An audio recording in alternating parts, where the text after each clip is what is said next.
Career infinity classes के official YouTube channel पर आप लोगों का स्वागत है। बेटे हम लोग पीवाईक्यू की जो सीरीज चला रहे थे उसी सीरीज में अब हम लोग आज जो टॉपिक है जिसके जो प्रीवियस ईयर्स क्वेश्चन है डिस्कस करेंगे वो है मूविंग चार्जेज एंड मैग्नेटिज्म। ठीक है, स्टार्ट करते हैं। देखिए इस टॉपिक का जो हमारा पहला क्वेश्चन है वो क्वेश्चन है कि in the product F vector equal to q v cross B. ये एक्सप्रेशन हम लोग जानते हैं, ये expression force on moving charge वाला है। कह रहे हैं इस एक्सप्रेशन में F q v cross B में हमको चार्ज दे रखा है क्यू। ठीक है, क्यू हमारा 1 है और जो वेलोसिटी वेक्टर है वो हमारा 2i cap plus 4j cap plus 6k cap है और जो फोर्स है वो 4i cap minus 20j cap plus 12k cap है। आपको इस क्वेश्चन में जो मैग्नेटिक फील्ड वेक्टर है इतना उसे फाइंड आउट करना है। अब क्वेश्चन हमें जब समझ में आ गया तो हम लोग सबसे पहले इसके कॉन्सेप्ट को डिस्कस करते हैं। देखो बेटे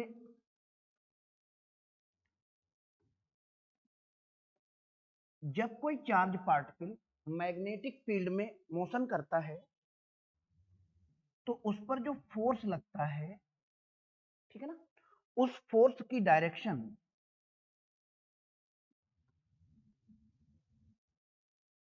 वेलोसिटी वेक्टर के भी परपेंडिकुलर होती है और मैग्नेटिक फील्ड के भी परपेंडिकुलर होती है।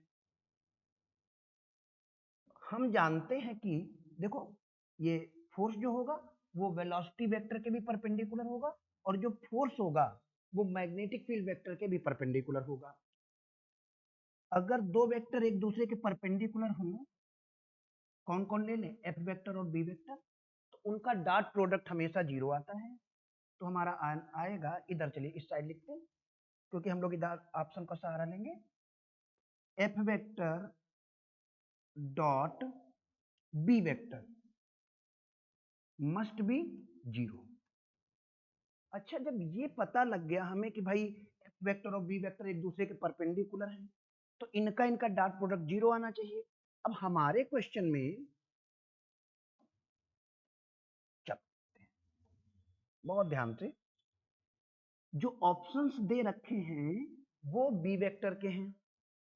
फोर्स हमें ऑलरेडी गिवन है 4i cap minus 20j cap plus 12k cap. ठीक है, इनका डॉट प्रोडक्ट अगर 0 आ जाता है तो वो ऑप्शन हमारा करेक्ट हो जाएगा। चलिए इसको चेक करते हैं। डॉट प्रोडक्ट इसका जो आएगा 24, अब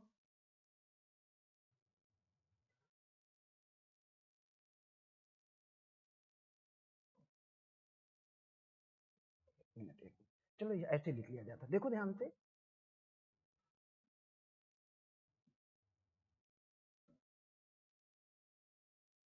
चलो देखते हैं, देखो ध्यान से, इसका जो डॉट प्रोडक्ट है वो लेते हैं हम लोग। इसका डॉट प्रोडक्ट हमारा कितना आएगा, देखिए 24 120 माइनस का और 96। देखो सम मिला करके ये हमारा 0 के इक्वल नहीं आएगा, ये हमारा 0 के इक्वल नहीं आएगा, तो पहला ऑप्शन तो नहीं हो सकता। सॉरी, अब हम दूसरे वाले के साथ डॉट प्रोडक्ट लेते हैं। ये हमारा बी वेक्टर है, ये हमारा फोर्स है 4i cap minus 20j cap बेटा और 12k कैप। अब हम लोग इनका डॉट प्रोडक्ट लेते हैं, इसका और इसका। देखते हैं, माइनस का 32 प्लस 160 माइनस 72, ये भी हमारा 0 के इक्वल नहीं होगा, तो ये ऑप्शन भी करेक्ट नहीं हो सकता। अब हम लोग सी वाले की बात करते हैं। ये हमारा बी वेक्टर है और फोर्स हम फिर से वही उठाते हैं पीछे जो दे रखा है क्वेश्चन में, 4i cap minus 20j cap plus 12k cap. अच्छा बेटा अब हम इसका डॉट प्रोडक्ट लेते हैं तो माइनस का 24 और 120 और ये 96।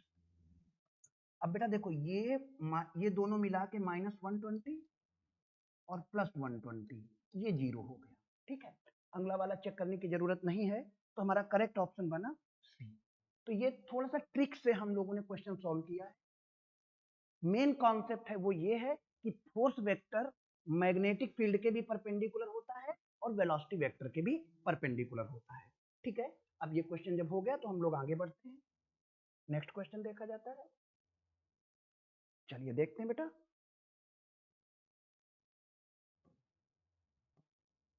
कह रहे हैं एक कंडक्टिंग वायर है जिसकी लेंथ 12 है, ठीक है, और उसका रेजिस्टेंस R है, कोई बात नहीं।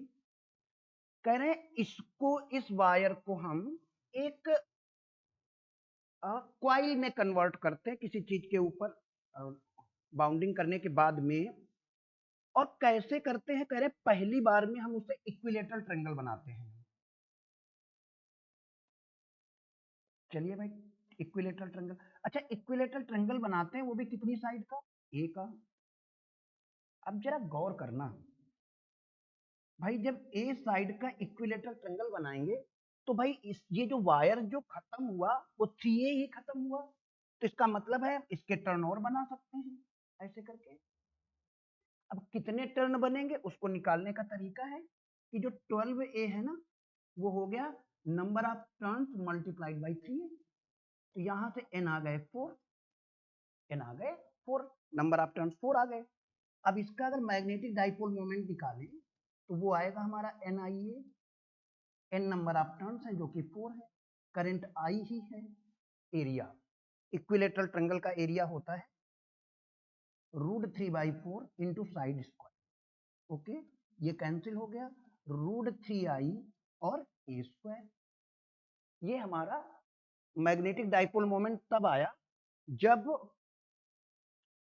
हमने इस वायर को एक इक्विलेटरल ट्रायंगल की क्वाइल में कन्वर्ट किया है। अब बेटा इसी क्वेश्चन को कह रहे हैं कि उस वही वायर लेना है और उस वायर को लेने के बाद एक स्क्वायर बना देना है 12, और बेटे इसको स्क्वायर बना लेते हैं। अच्छा, जब स्क्वायर बनाएंगे तो हमें पता लग रहा है कि भाई ये टोटल लेंथ एक टर्न की 4A हुई, तो टोटल टर्न कितने हुए, तो 12A equal to n number of turns into 4A, तो यहां से नंबर ऑफ टर्न्स हमारे 3 आ गए। अच्छा, जब नंबर ऑफ टर्न्स 3 आ गए तो जो मैग्नेटिक डाइपोल मोमेंट आया वो आया NIA, n है नंबर ऑफ टर्न्स 3, I है, और स्क्वायर का जो एरिया होता है वो a स्क्वायर होता है, तो ये हमारा आया 3IA स्क्वायर। अच्छा बेटे, इसके ऑप्शन में लिखते समय थोड़ी सी गलती हुई है, यहाँ पर √3 है, √3IA square and 3IA square, तो हमारा ऑप्शन करेक्ट हुआ बी। ठीक, अब हम लोग इस क्वेश्चन को करने के बाद अगले क्वेश्चन पर बढ़ते हैं।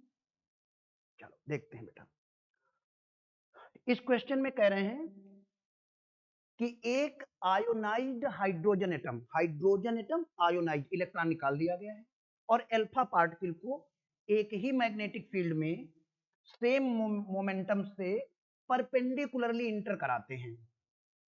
आपको जो सर्कुलर पाथ बनेंगे उनकी रेडियस का रेशियो निकालना। चलिए एक एक पॉइंट डिस्कस करते हैं। सबसे पहले तो हम लोग उस एक्सप्रेशन को लिखते हैं जो कि रेडियस ऑफ पाथ के लिए होता है, that is small r equal to mv/qb। अच्छा बेटे, mv को हम मोमेंटम ही कहते हैं, तो r इक्वल टू p लिख लेते हैं मोमेंटम को, p/qb। अब क्वेश्चन समझो, क्वेश्चन में कह रहे हैं दोनों पार्टिकल्स का मोमेंटम सेम है, p सेम हो गया, एक ही मैग्नेटिक फील्ड में इंटर करते हैं तो v भी सेम हो गया, तो जो रेडियस डिपेंड करेगी वो केवल चार्ज पे डिपेंड करेगी, r प्रोपोर्शनल टू 1/q हो गया। ठीक है, तो r hydrogen, ionized hydrogen, r alpha, that is equal to अच्छा, जब रेसिप्रोकल रिलेशन है तो चार्ज ऑफ अल्फा ऊपर जाएगा और चार्ज ऑफ प्रोटॉन नीचे जाएगा। अल्फा का चार्ज 2e होता है, हाइड्रोजन का e होता है, कैंसिल हो गया 2:1। तो ये आसान सा क्वेश्चन था हम लोगों का। नेक्स्ट क्वेश्चन पर बढ़ते हैं। देखो बेटा, बहुत अच्छा क्वेश्चन है ये। एक लंबा सा वायर है, ठीक है, उस लंबे से वायर को यहाँ पर ए से लेकर बी तक सेमी सर्कुलर शेप में मोड़ दिया गया है, ठीक है। हमको इस पॉइंट पी पर नेट मैग्नेटिक फील्ड पता करनी है, कितनी होगी। देखो बेटे, इस क्वेश्चन को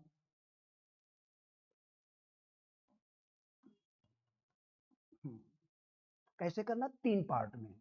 एक ये इनफाइनाइट लेंथ का वायर, ये भी इनफाइनाइट लेंथ का वायर, लेकिन जो पी पॉइंट है ना वो इसके एक एंड पर है, ये देखिए।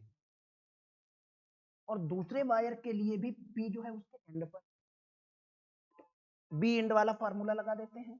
तो देखो भाई, इसके मैग्नेटिक फील्ड को हम B1 कह दें, ये आएगी इस वाले की म्यू नॉट अपान 4 पाई, और बेटा बी एंड वाले में आता है I बाई, और ये डिस्टेंस यहां से यहां तक R, ठीक। बहुत ध्यान से। अच्छा बेटे, डायरेक्शन की बात करते हैं तो राइट हैंड पाम रूल लगा देते हैं। ये देखिए करंट है P पर, जब हम पुश करेंगे तो डायरेक्शन इनसाइड होगी। इनसाइड के लिए हम लोग क्रॉस लगाते हैं, क्लियर। इस वाले की बात करते हैं, इसके तीसरे पार्ट की, B3। B3 बेटा, ये भी हमारा इनफाइनाइट लेंथ का वायर है, उसके एंड पर मैग्नेटिक फील्ड लिखनी है, ये भी यही आएगी mu naught upon 4 pi I by R। और बेटे इसके हिसाब से भी P पर जो डायरेक्शन होगी पुश करने की वो इनसाइड होगी। इनसाइड होगी तो इसके लिए भी हम क्रॉस लिखेंगे। फिर ये सेमी सर्कल, इसको हम B2 कहेंगे, इसको हम B2 कहेंगे। B2 कितना होगा, इसके लिए जो हम लोग फार्मूला सीखे हैं, theta upon 360 mu naught I upon 2R। इसमें थीटा को 180 लिखा जाएगा, ये इतना 180 है अपान 360 mu naught I upon 2R, और ये 2 टाइम्स कैंसिल हो जाएगा, ये आएगा mu naught I upon 4R। अच्छा बेटा, जब इसकी डायरेक्शन की बात करेंगे हम, तो इसकी वजह से डायरेक्शन किधर जाएगी, आउटसाइड। आउटसाइड के लिए हम लोग यहाँ डॉट लगा देंगे, आउटसाइड के लिए यहाँ पर डॉट लगा देंगे, ठीक है। आ रहा है आपके स्क्रीन पर, आ रहा है। अब नेट मैग्नेटिक फील्ड की बात आती है, तो देखो जो एक ही डायरेक्शन में है उनको ऐड कर लो पहले, B1 और B3। तो B1 प्लस B3 कितना आ जाएगा हमारा, B1 प्लस B3, इनको ऐड कर लिया। बहुत ध्यान से सुनो। अच्छा, जब इसको और इसको ऐड करेंगे तो भाई सेम क्वांटिटी 2 बार हो गई, तो हम ऐसे लिखेंगे mu naught I upon 4 pi R 2 times, ठीक है। अच्छा बेटे, बहुत ध्यान से सुनना। देखो इस एक्सप्रेशन को, इसी वाले एक्सप्रेशन को हम ऐसे भी लिख सकते हैं, mu naught I upon 4R, 4R और 2 अपान पाई, बेटा 2 अपान पाई। ये जो 2 अपान पाई है ना, ये हमारा 1 से कम हो जाएगा, क्योंकि पाई की वैल्यू 3.14 होती है। अच्छा, अगर ये वैल्यू हमारी 1 से कम हो गई तो नेचुरल सी बात है कि जो हमारा B1 plus B3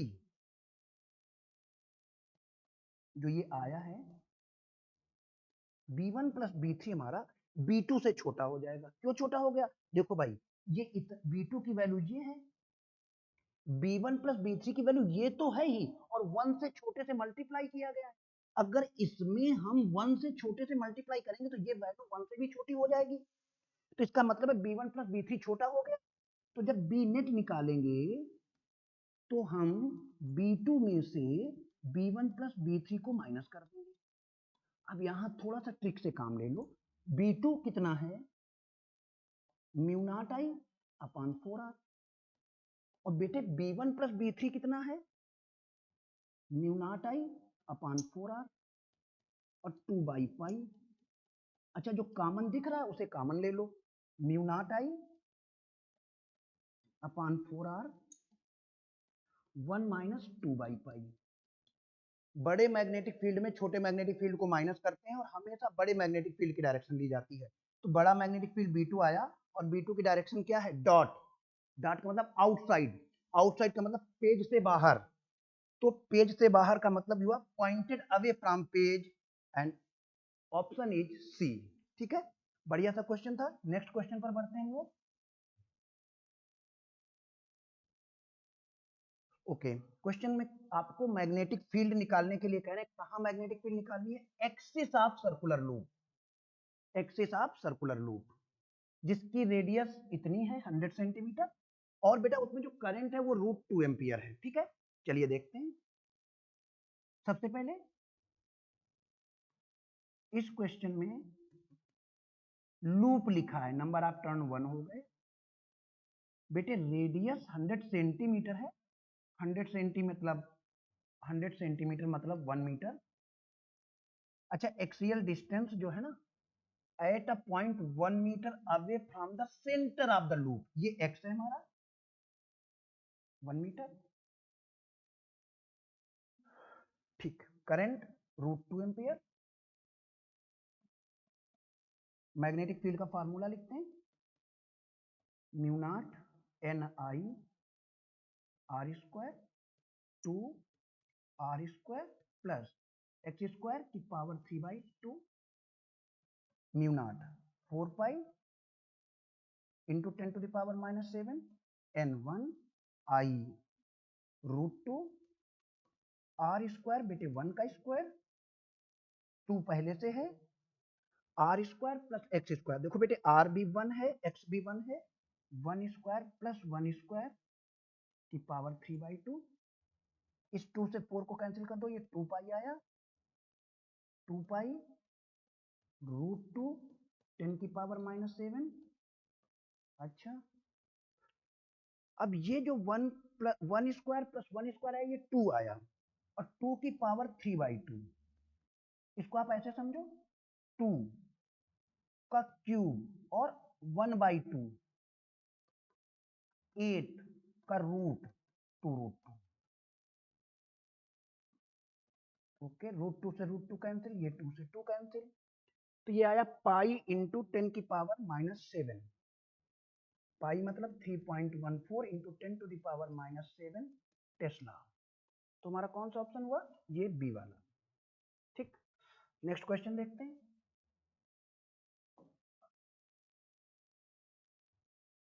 okay, a closely packed coil having 1000 turns. चलिए भाई, पहला काम, हमें नंबर ऑफ टर्न्स दे रखे हैं, कितने दे रखे? 1000 दे रखे हैं। Okay, average radius, average radius की बात इसलिए की गई है क्योंकि भैया जब बहुत सारे टर्न होंगे तो एक मोटी सी कॉइल तैयार हो जाएगी। तो यहां से लेकर के यहां तक की जो एवरेज रेडियस हो गई, वो रेडियस इन्होंने कितनी दे रखी है? 62.8 सेंटीमीटर। ओके, सेंटीमीटर को हम लोग मीटर में कन्वर्ट कर लेते हैं, 10⁻⁻2 मीटर हो गया। अच्छा, करंट कितनी है कॉइल में? करंट है 1 एम्पियर। सेंटर पर मैग्नेटिक फील्ड, सर्कुलर कॉइल के सेंटर पर मैग्नेटिक फील्ड, हम लोग अच्छे से फार्मूला जानते हैं, mu naught NI upon 2r 4 pi into 10⁻⁻7। Number of turns 1000 को 10 की पावर 3 लिख लो। करंट, करंट भाई दे रखी होगी कहीं ना कहीं हम लोगों की, 1 एम्पियर है। 1 2 रेडियस 62.8 इंटू 10⁻⁻2, ये 2 पाई आया, 2 पाई की वैल्यू 3.14, 10⁻⁻4 62.8 इंटू 10⁻⁻2, ऊपर आया बेटा 66.28, नीचे आया 62.8 और 10⁻⁻2। इससे इसको कैंसिल करोगे 10 टाइम्स कैंसिल हो जाएगा, 10⁻⁻2 और ये अपान वाला 10 जब ऊपर जाएगा तो 10⁻⁻1 10⁻³ टेस्ला। ओके, तो ये क्वेश्चन हमारा बना, ऑप्शन गया ए। ठीक, नेक्स्ट क्वेश्चन देखते हैं। अच्छा, ये यार क्लास 10th में जो होता है ना, वहां से टॉपिक से उठाया गया है। देखो एनसीईआरटी में भी दे रखा है, 12th में भी दे रखा है। देखो इसमें स्ट्रेट वायर में जब करंट बहती है तो इसके आसपास जो मैग्नेटिक फील्ड लाइंस प्रोड्यूस्ड होती हैं उनका शेप कैसा होता है, सर्कुलर। ये तो डायरेक्ट क्वेश्चन है हमारा, जिसमें शेप बताना है, shape of magnetic field lines will be circular. Next, ये अच्छा सा क्वेश्चन है एक। देखो क्वेश्चन में हमसे क्या करें, एक लॉन्ग सोलेनॉइड है, उसकी रेडियस 1 mm दे रखी है, कोई बात नहीं। यहाँ एक चीज दे रखी है, देखो पढ़िए, 100 turns per mm, 100 turns per mm। देखो अगर हम स्मॉल n लिखें, नंबर ऑफ टर्न्स पर यूनिट लेंथ, तो हम यहां पर लिखेंगे क्या, 100 टर्न्स पर mm, मतलब अपान में mm। अब इस mm को मीटर में कन्वर्ट कर लो, 10 टू द पावर -3 मीटर। ये हुआ 10 टू द पावर 5 टर्न पर मीटर। बस यही वैल्यू हमको यूज करनी है। हम लोग जो फार्मूला पढ़ते हैं ना नंबर ऑफ टर्न्स पर यूनिट लेंथ का, वो फार्मूला ही हमारा किसके लिए है, पर मीटर के लिए। मैग्नेटिक फील्ड निकाल लेते हैं, म्यू नॉट एन आई, ध्यान रखना एन क्या है, नंबर ऑफ टर्न्स पर unit length, 4 pi into 10 to the power -7 tesla, n 10 to the power 5। और करंट आई कितनी है इस क्वेश्चन में, 1 एम्पियर। तो भाई जब सॉल्व करेंगे तो 4 pi into 10 to the power -2, pi की वैल्यू रख लो 3.14, 10 to the power -2, 12.56 into 10 to the power -2 tesla. ये पहला ऑप्शन ही करेक्ट हो गया हमारा ए। नेक्स्ट देखते हैं बेटा, चलिए देखते हैं। अच्छा, ये स्टेटमेंट वाला क्वेश्चन है। देखिए जो बायो सेवर्ट लॉ है, पहला स्टेटमेंट कह रहे हैं वो एक्सप्रेशन प्रोवाइड करता है किसके लिए, मैग्नेटिक फील्ड स्ट्रेंथ के लिए। कब, जब हम उसमें से एक छोटा सा एलिमेंट लें। सही बात है, बिल्कुल सही बात है। हम लोग जब इसको लिखते हैं तो यहाँ एक छोटा सा टुकड़ा लेते हैं, ठीक है ना, dl। और इसी के लिए हमारा एक्सप्रेशन निकल कर आता है db vector equal to mu naught upon 4 pi I dl vector cross r vector divided by r cube करके। ठीक है, वेक्टर फॉर्म में लिख लिया, उसकी जरूरत पड़ेगी अभी। तो ये तो सही बात हो गई। सेकंड में आते हैं, बायो सेवर्ट लॉ। अच्छा, ये सेकंड पार्ट में जो कह रहे हैं हम लोग उस पर आते हैं कि ये जो बायो सेवर्ट लॉ है ना, वो कूलम्स के इनवर्स स्क्वायर लॉ से रिलेटेड है। बस एक लाइन यहां लिखी है, इन्होंने कहा है कि जो मैग्नेटिक फील्ड प्रोड्यूस हुई है वो स्केलर सोर्स आइडियल के कारण प्रोड्यूस हुई है, और जो इलेक्ट्रिक फील्ड प्रोड्यूस हुई है वो वेक्टर सोर्स क्यू के कारण प्रोड्यूस हुई है। आप हम सब समझदार हैं, हमें मालूम है चार्ज स्केलर क्वांटिटी होता है, तो यहीं से स्टेटमेंट गलत हो गया।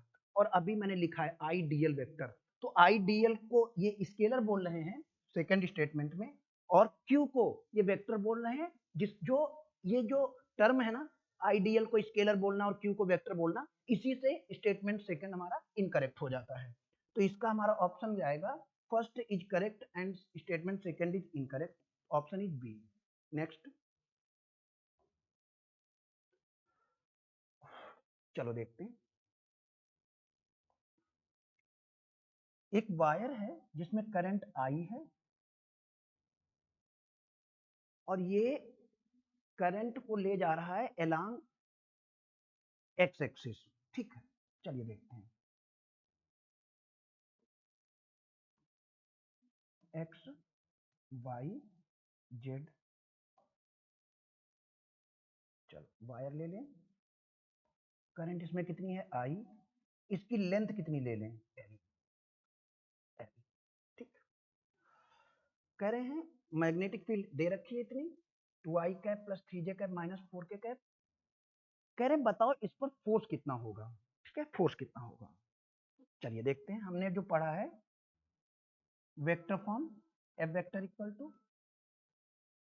आई L vector cross B vector, I है, अच्छा आई एल वेक्टर देखो, आई एल दोनों को मिला के आई एल वेक्टर, आई एल वेक्टर का मतलब होता है L with the direction of current, तो आई एल का मतलब हुआ आई कैपिटल एल और डायरेक्शन क्या हो गई आई कैप, एक्स करंट, इसलिए क्रॉस बी, बी कितना है हमारा 2i cap 3j cap minus 4k cap, direct cross product कर लो, डायरेक्ट समझ रहे हैं ऐसे 2i क्रॉस आई 3i क्रॉस जे 4i क्रॉस के, ठीक है, i क्रॉस आई 0 और बेटा i क्रॉस जे के हो गया हमारा, और देखो सर्कल बना लो i जे के। अब i क्रॉस के का मतलब हम उल्टा गए तो माइनस जे होगा। चलिए देखते हैं I L 3k cap plus 4j cap, अच्छा मॉड ले लो, आई एल तो ऐसे ही रहा और ये अंडर रूट के अंदर जे के कॉफिशिएंट का स्क्वायर के कॉफिशिएंट का स्क्वायर, अब आई तो है नहीं तो आई एल ये 5, हमारा ऑप्शन हुआ 5 I L, option C. Next देखते हैं,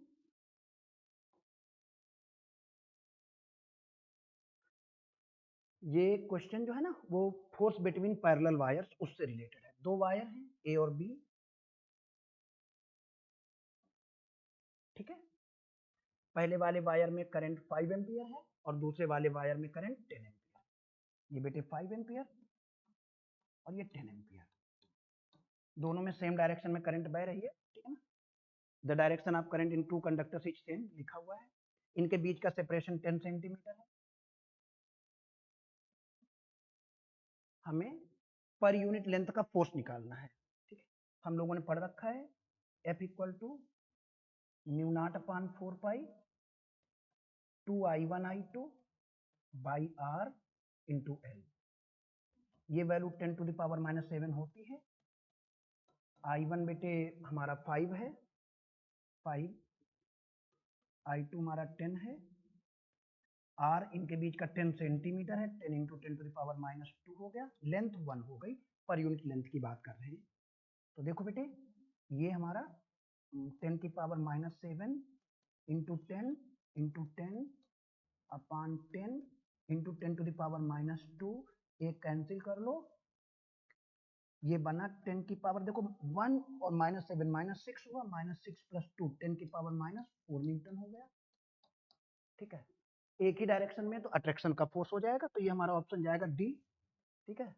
1 into 10 to the power minus 4 पर मीटर लिखा है क्योंकि पर यूनिट लेंथ की बात कर रहे हैं, न्यूटन पर metre, and nature of force is attraction, मतलब दोनों वायर के बीच में फोर्स कैसा होगा अट्रैक्शन होगा। नेक्स्ट चलिए क्वेश्चन देखते हैं, एक मेटेलिक रॉड है और मेटेलिक रॉड के लिए जानते हो क्या दे रखा है mass per unit length m by L, m mass l length, मतलब अगर हम इसको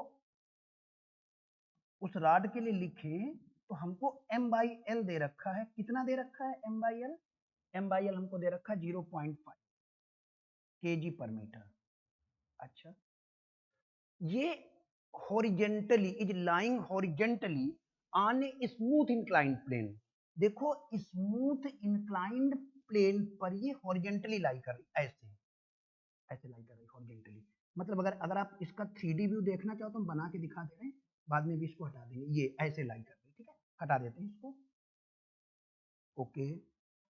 अब देखते हैं बेटा, देखो जरा ध्यान से, अगर इसको हम थीटा ले लें, हम खूब अच्छे से जानते हैं इसका वेट नीचे काम करेगा mg, mg का ये वाला कंपोनेंट हमेशा mg साइन थीटा होता है, और यही कंपोनेंट इस रॉड को खिसका के हिलाने की कोशिश करेगा नीचे। अब जरा आगे का क्वेश्चन पढ़ते हैं हमसे कह रहे हैं the rod is not allowed to slide down, by flowing a current through it, मतलब इस वायर में करंट फ्लो कराते हैं, और यहां पर एक मैग्नेटिक फील्ड हमने ऑलरेडी लगा रखी है 0.25 टेस्ला की, जो कि अपवर्ड्स है। ओके, मैग्नेटिक फील्ड ऊपर है 0.25 टेस्ला की। अब फ्लेमिंग्स का लेफ्ट हैंड रूल लगाते हैं हम लोग। देखो, मैग्नेटिक फील्ड ऊपर और करंट हमारी इस साइड कर लो। ऐसा करने का रीजन है क्योंकि फोर्स जब तक इधर नहीं लगेगा तो नीचे से रखती हुई रॉड को वो रोक नहीं पाएगा। तो फोर्स हमारा ऐसे गया, एफ मैग्नेटिक फोर्स है ये। अच्छा, ये अगर थीटा है तो करस्पॉन्डिंग एंगल्स आर इक्वल, ये भी थीटा होगा, और ये कंपोनेंट एफ का ये कंपोनेंट होगा एफ कॉस थीटा। मेरे एक बड़ा सहज सा काम है कि अगर इस रॉड को ना ऊपर जाना ना नीचे जाना है, तो ये जो एम जी साइन थीटा है हमारा, ये हमारा एफ कॉस थीटा के इक्वल होना चाहिए। ओके, अच्छा बेटे, m g sine theta equal to F कौन सा फोर्स है? मैग्नेटिक फोर्स है। कितना आएगा? I B L. I B L ही क्यों आएगा? क्योंकि थीटा वैल्यू 90 हो जाएगी, साइन 90 वैल्यू 1 हो जाएगी। आई बी एल कॉस थीटा। अच्छा, यहां से हमें करंट निकालनी है आई इक्वल टू, तो आई इक्वल टू जब निकालेंगे तो आएगा M G by B L, और sine theta upon cos theta tan theta. चलिए वैल्यूज रख देते हैं। M by L, M by L हमको ऑलरेडी गिवन है 0.5, और जी की वैल्यू हमें 9.8 रख लेनी है। बी हमको क्वेश्चन में 0.25 दे रखा है, और थीटा की वैल्यू हमको 30 लेनी है। ठीक है, ये जब हम लोग इसको कैलकुलेट करेंगे तो ये आएगा हमारा आई इक्वल टू ये 2 इंटू 9.8 और 1030 की वैल्यू 1/√3। और बेटा जब इसको कैलकुलेट करेंगे तो ये हमारा आ जाएगा 11.32 एम्पियर, 11.32 एम्पियर आ जाएगा। ठीक है, तो ये ऑप्शन हमारा जाएगा सी। नेक्स्ट क्वेश्चन देखते हैं।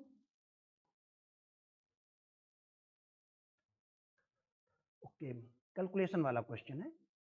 एक रेक्टेंगुलर क्वाइल है बेटा, चलिए बाद में बात करते हैं, पहले बात करते हैं टर्न की। कितने हैं? 250। अच्छा भाई, और जो रेक्टेंगुलर क्वाइल है उसकी लेंथ कितनी है? 2.1 सेंटीमीटर।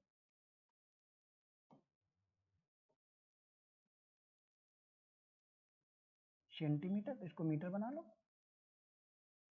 अच्छा,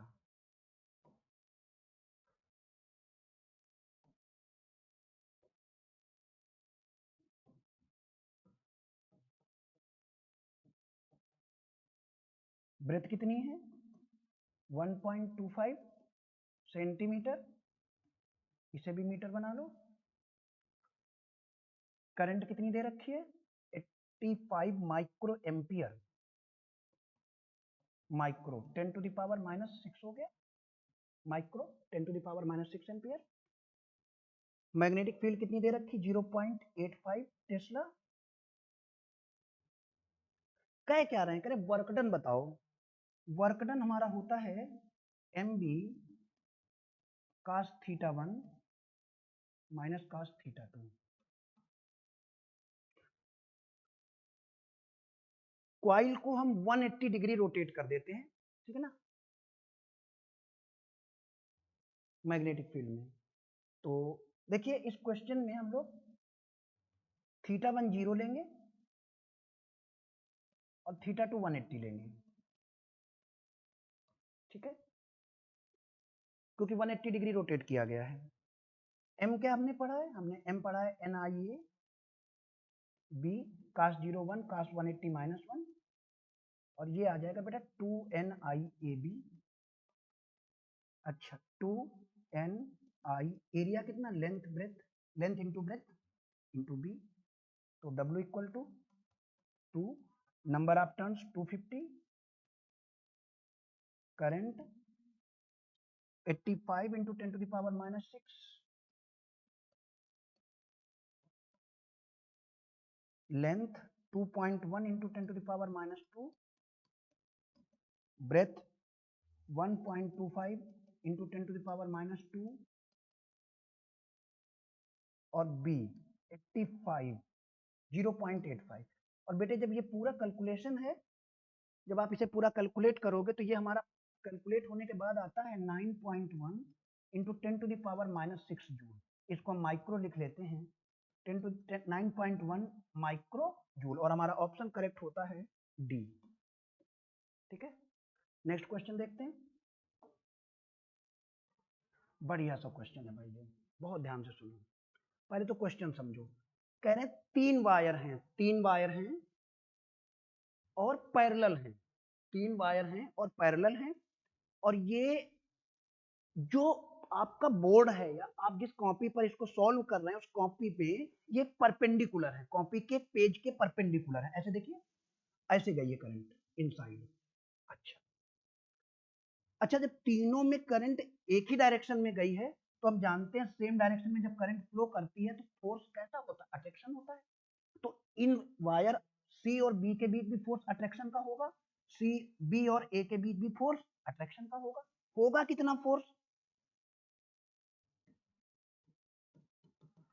पढ़ रखा हम लोगों ने, म्यू नॉट अपान 4 पाई 2I1I2/r इंटू एल। अच्छा बेटे, म्यू नॉट अपान 4 पाई 2I1 कितना है, आई है, I2 भी आई है, R हमारा D है, और पर यूनिट लेंथ की बात कर रहे हैं तो L हमारा 1 हो गया। ये कितना आया, म्यू नॉट I² अपान 2 पाई D आ गया। अरे बड़ी अच्छी बात है, फोर्स तो हमें पता लग गया। जरा देखो ये दोनों इक्वल फोर्स है ना, F और F। अगर इनका नेट निकालना है तो हम देखिए एक फार्मूला जानते हैं, कौन सा, R equal to 2P cos θ/2, resultant of 2 equal forces. इसी का यूज करेंगे, F net equal to 2P की जगह F cos 90/2, फोर्स कितना, म्यू नॉट I² अपान 2 पाई D, cos 45 की वैल्यू 1/√2, ये कैंसिल, म्यू नॉट I² √2 पाई D। ठीक है, चलिए देखते हैं इसका ऑप्शन कौन सा गया, ये सी वाला। नेक्स्ट क्वेश्चन 15, ये यार बहुत बढ़िया क्वेश्चन था। क्या कह रहे हैं जरा देखो, इसको समझना कैसे है। कह रहे हैं गैल्वेनोमीटर कोई डिफ्लेक्शन शो नहीं करता। अच्छा, इसका मतलब क्या हुआ, इस वाले पार्ट में कोई करंट नहीं जाती, यहां पर करंट कितनी है, 0 है। ठीक, पैरेलल में वोल्टेज सेम होता है। अगर यहाँ देखिए आप 2 वोल्ट की बैटरी लगी है तो इसका मतलब है यहाँ पर जो वोल्टेज डिफरेंस है वो 2 वोल्ट का है। ये ब्रांच एक दूसरे के पैरेलल हैं तो ये भी 2 वोल्ट का है। ठीक, अच्छा, इस बैटरी ने कितना ईएमएफ लगा रखा है, 10 वोल्ट का। 10 वोल्ट में से 2 वोल्ट तो इधर खत्म हो गया, इधर कितना जाएगा, 8 वोल्ट जाएगा। ठीक है, अच्छा यहां से हम क्या निकाल सकते हैं, ओम्स लॉ लगा के इस वाले ब्रांच में करंट निकाल सकते हैं। ये कितनी आएगी, V अपान R। V कितना है यहाँ पर, 8 वोल्ट है, R कितना है, 400 है। अच्छा भाई, इसमें करंट जानी नहीं है तो इसका मतलब जो करंट इसमें आई है ना वही करंट इसमें भी आई हो जाएगी। इसमें फिर से ओम्स लॉ लगा दें इतने के लिए, तो R इक्वल टू कितना आ जाएगा, V अपान I आ जाएगा। इस वाले रेजिस्टेंस में V कितना है, 2 है, I कितना है, I उतना ही है, ये वाली करंट जितनी इसमें आ रही है वही इसमें जा रही है क्योंकि इसमें तो करंट 0 है। तो करंट कितनी हो गई, 8 अपान 400। 400 कहाँ चला गया, ऊपर। अच्छा, 400/4, रेजिस्टेंस कितना आ गया, 100 ओम आ गया। नेक्स्ट देखते हैं बेटा,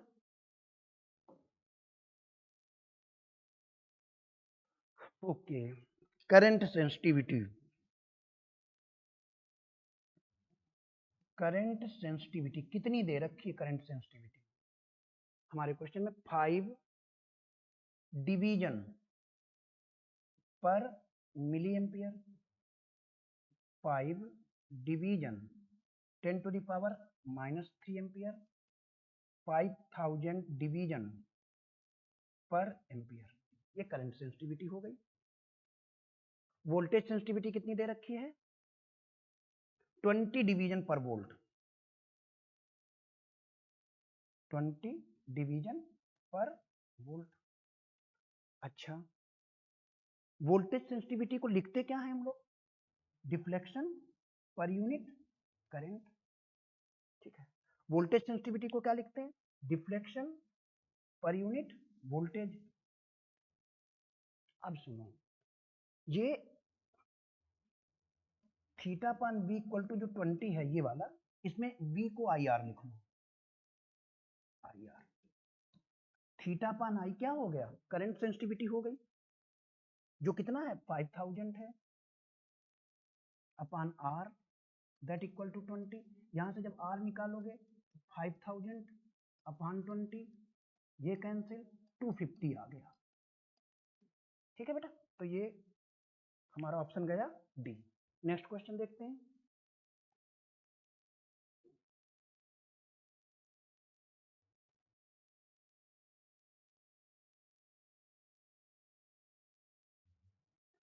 चलिए देखते हैं, ये एम्पियर सर्किट लॉ का वो क्वेश्चन है जिसमें एक सिलिंड्रिकल वायर जिसकी रेडियस आर है, इसमें करंट बह रही, इसकी मैग्नेटिक फील्ड की बात करते हैं बेटा। जब हम एम्पियर सर्किट लॉ लगाते हैं तो इनसाइड के लिए बी प्रोपोर्शनल आर आता है और आउटसाइड के लिए बी प्रोपोर्शनल टू 1/r। ठीक है, इनसाइड के लिए बी प्रोपोर्शनल टू आर आता है और आउटसाइड के लिए बी प्रोपोर्शनल टू 1/r आता है। तो इस हिसाब से देखिए, ये क्या है? लीनियरली इंक्रीजिंग फंक्शन है, और ये जो है ना, ये हमारा लीनियर नहीं होगा, और ये डिक्रीजिंग फंक्शन होगा। ये इंक्रीजिंग होगा, ये डिक्रीजिंग होगा। तो देखो, दो बातें ध्यान रखनी है, ये इंक्रीजिंग फंक्शन है लीनियरली, ये डिक्रीजिंग फंक्शन है नॉन लीनियरली। तो देखिए, a linearly increasing function of distance R up to the boundary of the wire and then decreasing one with 1/r। तो इनसाइड के लिए तो ये है, और आउटसाइड के लिए ये है, तो हमारा ऑप्शन गया बी। ठीक, नेक्स्ट चलो देखते हैं, इस क्वेश्चन को पहले समझते हैं। एक वायर है जिसमें करंट 5 एम्पियर है, ठीक है। एक इलेक्ट्रॉन है जो कि 10 टू द पावर 5 मीटर पर सेकंड की वेलोसिटी से इस कंडक्टर के पैरेलल जा रहा है। ये इलेक्ट्रॉन है हमारा। अच्छा, इनके बीच की सेपरेशन 20 सेंटीमीटर दे रखी है। हमें जब ये इलेक्ट्रॉन यहाँ पर है ना, तब फोर्स पता करना है, मैग्नेटिक फोर्स कितना होगा। आसान सा क्वेश्चन है। इस वायर की वजह से यहाँ पर मैग्नेटिक फील्ड निकालो। ये मैग्नेटिक फील्ड आएगी हमारी B equal to mu naught upon 4 pi 2I/r। ये है 10 टू द पावर -7, 2 आई कितना है 5 एम्पियर, और आर कितना है, यहां से यहां तक के लिए जो डिस्टेंस है वो 20 सेंटीमीटर है। तो ये कितना हुआ हमारा, ये 10/20 इंटू 10 टू द पावर -5, यानी ये बना 5 into 10 to the power -6 tesla. ठीक, फोर्स पूछ रहे हैं इलेक्ट्रॉन पर, तो भैया force on moving charge particle QVB sin theta, Q electron का charge 1.6 into 10 to the power -19, velocity कितनी 10 to the power 5, magnetic field 5 into 10 to the power -6, और थीटा 90 हो जाएगा। क्यों हो जाएगा 90? देखो, इस वायर की वजह से मैग्नेटिक फील्ड बाहर जाएगी, मैग्नेटिक फील्ड इस साइड, मोशन इस साइड, एंगल कितना 90, तो साइन 90 की वैल्यू 1। तो ये हमारा जाएगा 8 इंटू 10 टू द पावर 9 6 15 25, 5 गया 20 बचा, 10 टू द पावर -20 न्यूटन, और ये ऑप्शन हमारा हुआ ए। नेक्स्ट क्वेश्चन देखते हैं। ये बेटा जो भी पीछे डिस्कस किया ना, वही है। किसी सिलिंड्रिकल वायर के लिए एम्पियर सर्किट लॉ लगाने के बाद हमने सीख रखा है कि जब तक हम लोग अंदर हैं तो बी प्रोपोर्शनल टू आर रहेगा, और जैसे ही बाहर जाएंगे बी प्रोपोर्शनल टू 1/r होगा। इसके लिए स्ट्रेट लाइन होगी, स्ट्रेट लाइन, और बाहर के लिए डिक्रीजिंग कर्व होगा, डिक्रीजिंग कर्व। तो देखिए, यहां तक, यहां से यहां तक ये वाला ग्राफ जाएगा, क्योंकि ये लीनियर है और इसके बाद डिक्रीजिंग कर्व है, ठीक है ना। नेक्स्ट क्वेश्चन देखते हैं हम लोग।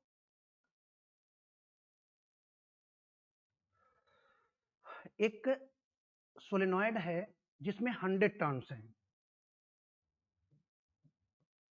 और उसकी लेंथ 50 सेंटीमीटर है, ठीक है, और करंट इतनी दे रखी, मैग्नेटिक फील्ड पूछ रहे हैं, बहुत ध्यान से सुनो। हम लोग जानते हैं मैग्नेटिक फील्ड इनसाइड सोलेनॉइड होता है B equal to mu naught NI। अच्छा, N को क्या लिख सकते हैं, total number of turns divided by net length. N equal to होता है N by L, number of turns पर यूनिट लेंथ। देखो ये हुआ म्यू नॉट की वैल्यू आई हमारी 4 pi into 10 to the power -7, और बेटा N हुआ हमारा नंबर ऑफ टर्न्स 100, लेंथ कितनी 50 सेंटीमीटर, और करंट कितनी 2.5। चलो देखते हैं, 4 पाई इंटू 5 10 की power -7 plus 2 20 pi into 10 to the power -5, तो पाई की वैल्यू रख ली जाए, 2 इंटू पाई की वैल्यू 3.14, और जो बेटा ये एक जीरो है ना, इसको 10 की पावर -5 के साथ एडजस्ट कर लिया, 10 की पावर -4 हो गया, तो 6.28 into 10 to the power -4 tesla. Option D.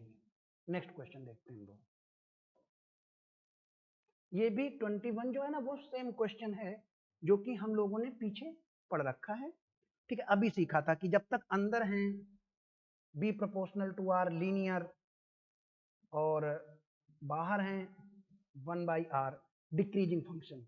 लेकिन एक बात ध्यान देना, बी प्रोपोर्शनल टू आर, ये something like y equal to mx, a line passing through the origin. तो इस हिसाब से हमारा ऑप्शन सी गया, ये नहीं हो सकता है, ठीक है ना, क्योंकि ओरिजिन से पास नहीं हो रहा, ये अंदर मैग्नेटिक फील्ड नहीं दिखा रहे, इसमें बाहर साइड में डिक्रीजिंग नहीं हो रही है। तो ये बेटा हम लोगों का आज का, ठीक है ना, इस टॉपिक का क्वेश्चन है। दो और हैं, ओहो एक मिनट बेटा, दो क्वेश्चन और हैं, देखते हैं बेटे। चलिए देखते हैं क्या कह रहे हैं हमसे। हमसे कह रहे हैं 2 toroids 1 and 2 have total number of turns 200 and 100। चलो देखते हैं, पहले तो हम लोग जानते हैं कि टोरॉइड के अंदर मैग्नेटिक फील्ड होती कितनी है, म्यू नॉट NI।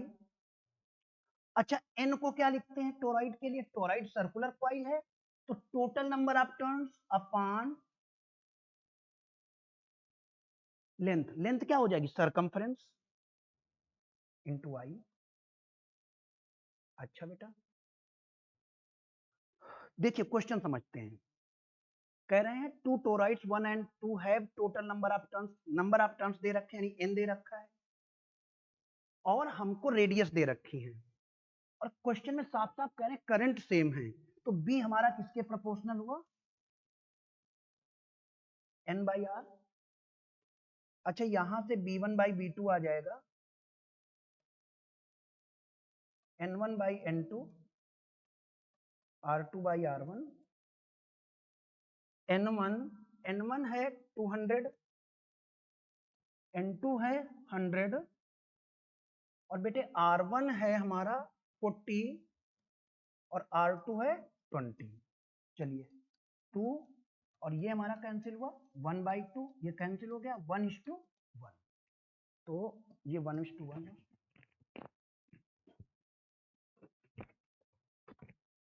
तो ठीक है बेटा, ये आज के हम लोगों के क्वेश्चंस हो गए। एक्चुअल में 23 क्वेश्चंस का डायग्राम नहीं बन पाया था, तो इस वजह से वो क्वेश्चन डिस्कस नहीं कर रहे हैं हम लोग।